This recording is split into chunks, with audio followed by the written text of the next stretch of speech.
राधे राधे, जय श्री कृष्णा। कैसे हैं आप सभी? आशा करती हूँ कान्हा जी की कृपा से आप सभी अच्छे होंगे। मैं आसी आप सभी का स्वागत करती हूँ अपने YouTube चैनल में। आज की वीडियो में हम सुनेंगे शनिवार की व्रत कथा, जो आप सभी को अवश्य ही सुननी चाहिए। तो चलिए शुरू करते हैं। तो प्रेम से बोलिए जय जय शनिदेव महाराज की जय। एक समय की बात है, नवग्रहों के बीच अपनी श्रेष्ठता को लेकर विवाद हो गया। सभी ग्रह राजा देवराज इंद्र के पास पहुँचे कि आप ही फैसला करके बताएं कि हम नवग्रहों में कौन श्रेष्ठ है। देवराज इंद्र ने कहा कि इस समस्या का समाधान करने के लिए आप सभी ग्रहों को राजा विक्रमादित्य के पास जाना चाहिए। यह कहकर पृथ्वी पर इस समय बहुत ही न्यायप्रिय राजा विक्रमादित्य उज्जैन में राजा करते हैं। आप उनके पास ही यह प्रश्न लेकर जाइए। सभी ग्रह राजा विक्रमादित्य के पास पहुँचे। यह बताए कि हम सभी ग्रहों में कौन श्रेष्ठ है। ग्रहों के इस प्रश्न को सुनकर राजा विक्रमादित्य सोच में पड़ गए, क्योंकि किसी को भी छोटा बताया तो वह नाराज हो जाएगा। राजा ने प्रश्न का उत्तर देने के लिए एक युक्ति निकाली। राजा विक्रमादित्य ने 9 धातुओं के 9 अलग अलग सिंहासन बनाए। सभी ग्रहों को इन पर बैठने के लिए कहा। साथ ही यह भी बताया कि जो अंत में बैठेगा वह छोटा होगा। सबसे अंत में लोहे का सिंहासन होने के कारण शनिदेव सबसे अंत में बैठ पाए। शनिदेव को लगा कि राजा ने उनके साथ छल किया है। वह क्रोधित हो गए। राजा विक्रमादित्य की 7.5 आई तो एक दिन शनि महाराज घोड़े के व्यापारी बनकर राजा के पास आए। राजा ने एक घोड़ा पसंद किया और उस पर सवार हो गए। यहीं पर विक्रमादित्य शनि के फेर में फंस गए। घोड़ा राजा को घने जंगल में ले जाकर गायब हो गया। राजा विक्रमादित्य भटकते हुए एक नगर में पहुंचे। वहां एक सेठ की दुकान पर राजा ने जल पिया और विश्राम करने लगे। संयोगवश उस दिन सेठ की अच्छी कमाई हुई। सेठ को लगा कि यह व्यक्ति उसके लिए भाग्यशाली है और उस पर दया करके अपने साथ घर ले आया। जब सेठानी भोजन लगा रही थी, तब अचानक राजा ने देखा कि सामने की दीवार पर खूंटी में हार लटक रहा है, जिसे दीवार निगलती जा रही है। सेठ को लगा कि खूंटी पर लटकता हार इसे अपरिचित ने चुराया है, तो उससे हार के बारे में पूछने लगा। राजा ने अपना असली परिचय छुपा लिया और खुद को वीका नाम का उज्जैन निवासी बताया। इसलिए सेठ ने जब वीका ने सेठ को बताया कि दीवार हार निगल गई, तो उसे यकीन नहीं हुआ। उसने राजा से हार चोरी की शिकायत कर दी। राजा विक्रमादित्य से हार के बारे में जानना चाहा तो उसने बताया कि उसके देखते ही देखते खूंटी ने हार को निगल लिया। इस बात पर राजा क्रोधित हो गए और उन्होंने चोरी के अपराध में विक्रमादित्य के हाथ पैर काटने का आदेश दे दिया। राजा विक्रमादित्य हाथ पैर काटकर उनको नगर की सड़क पर छोड़ दिया। कुछ दिन बाद एक तेली उसे उठाकर अपने घर ले गया और उसे अपने कोलू पर बिठा दिया।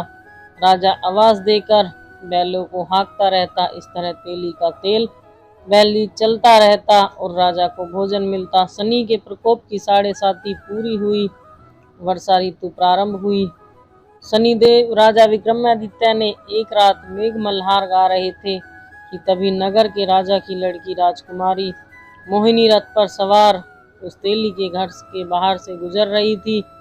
उसने मेघ मल्हार राग सुना तो वह मोहित हो गई। राजकुमारी ने दासी को भेजकर गाने वाले को बुला लाने के लिए कहा। दासी ने लौटकर राजकुमारी को अपंग राजा के बारे में सब कुछ विस्तार से बता दिया। राजकुमारी अपाहिज राजा से इस तरह प्रभावित हुई कि उसने मन ही मन यह निश्चय कर लिया कि वह उस अपाहिज राजा से ही विवाह करेगी। राजकुमारी ने अपने माता पिता को यह बात बताई तो वह सभी यह बात जानकर हैरान रह गए। रानी ने मोहिनी को समझाया, बेटी तुम्हारे भाग्य में तो किसी राजा की रानी होना लिखा है, ऐसे में तुम उस अपाहिज से विवाह करके अपने पाँव पर कुल्हाड़ी क्यों मार रही हो। राजकुमारी तो मन में ठान चुकी थी, उसने अपनी जिद नहीं छोड़ी।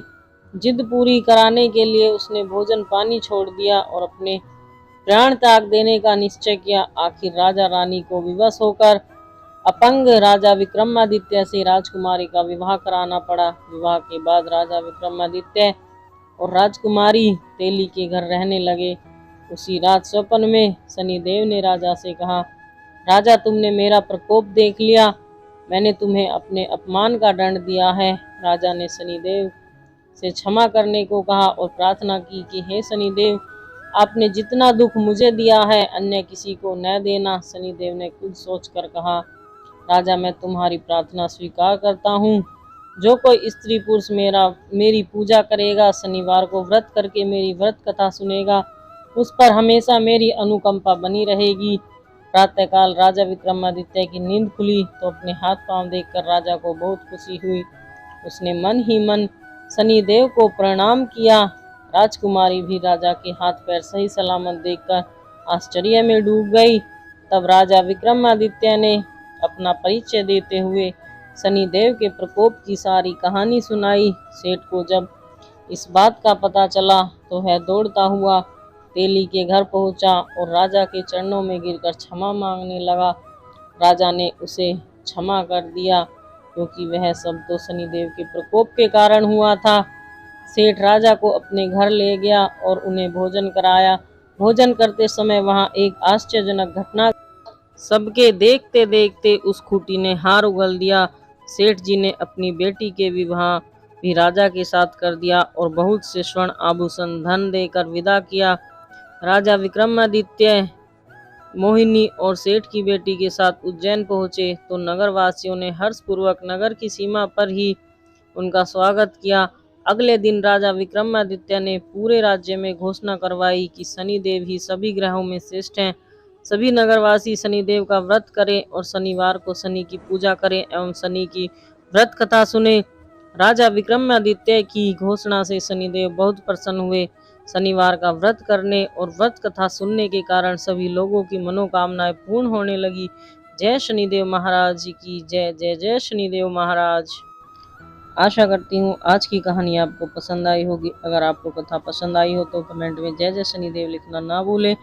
आशा करती हूँ आपको मेरी वीडियो अच्छी लगती होगी। अगर आपको मेरी वीडियो अच्छी लगती है तो हमारी वीडियो को लाइक कमेंट शेयर करें और मेरे चैनल को सब्सक्राइब कर लें। ऐसी ही और अच्छी अच्छी कथाएं सुनने के लिए बेल आइकन को प्रेस करें जिससे कि हमारे आने वाले वीडियो की नोटिफिकेशन आपको मिलती रहे। प्लीज़ मेरे चैनल को सपोर्ट करें, हमें आपके सपोर्ट की बहुत ज़रूरत है। राधे राधे, धन्यवाद। Thank you for watching my video. जय जय श्री कृष्णा। हर हर महादेव। देवों के देव महादेव की जय। जय हो शनिदेव महाराज जी की जय।